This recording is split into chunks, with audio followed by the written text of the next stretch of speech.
মসজিদ এক্সপ্লোর করছি। এটা গৌড়ে মালদার। মসজিদের নাম হচ্ছে গুণমন্ত্রী মসজিদ। মসজিদটা ইলাহি বংশের শেষ সুলতান জালালউদ্দিন শাহ তৈরি করেছিল। চলুন মসজিদটা দেখি।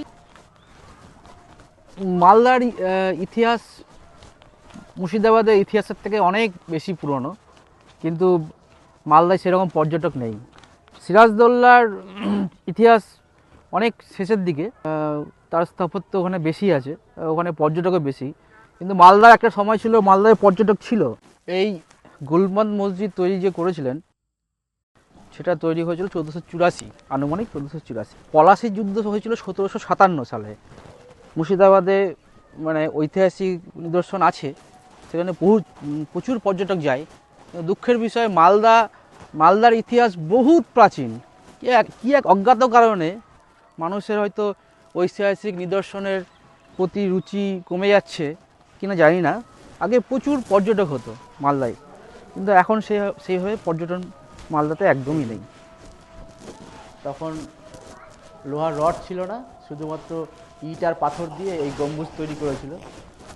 এটা একটা অদ্ভুত ব্যাপার। 15টা 12টা, হ্যাঁ। এই গুণমন্ত মসজিদের মানে বিশেষ বৈশিষ্ট্য হলো গম্বুজ। তো এই আমার পিছনে দেখতে পাচ্ছেন, এই মসজিদে এরকম গম্বুজ আছে। এখন অনেকগুলো গম্বুজ ছিল, এখন বর্তমানে 12টা মতো গম্বুজ আছে। তখনকার দিনে আর্কিটেকচার কতটা উন্নত ছিল যে এইভাবে গম্বুজগুলো বানানো হয়েছিল। গম্বুজটা দেখাও রূপম। 12টা ভল্ট বিশিষ্ট এই মসজিদ, ব্যারেল ভল্ট বিশিষ্ট মসজিদ 1484 সালে তৈরি করেছিল ইলাহি বংশের শেষ রাজা জালালউদ্দিন শাহ।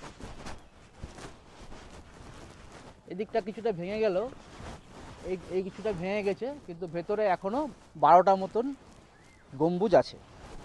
ইলিয়াস ডাইনাস্টি এসেছিল পারস্য থেকে, অর্থাৎ আজকের ইরান থেকে।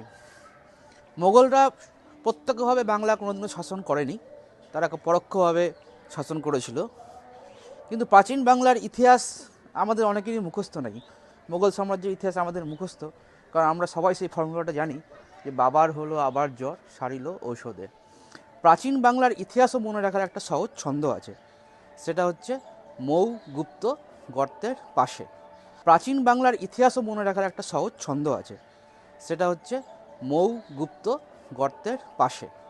অর্থাৎ মৌ অর্থাৎ মৌর্য বংশ, তারপরে গুপ্ত বংশ, গর্তের অর্থাৎ গৌড় বংশ, এবং তারপরে পাল, তারপরে সেন। এই প্রাচীন বাংলার ইতিহাস সম্বন্ধে এই যে ছন্দটা, এটা অনেকেরই সুবিধা করবে মনে রাখার জন্য। যাই হোক, ভিডিওটা আজকের মতো শেষ করছি, আর বড় করব না। যদি আমার ভিডিওটা পছন্দ হয় তাহলে একটু সাপোর্ট করেন, লাইক কমেন্ট শেয়ার করে। নমস্কার।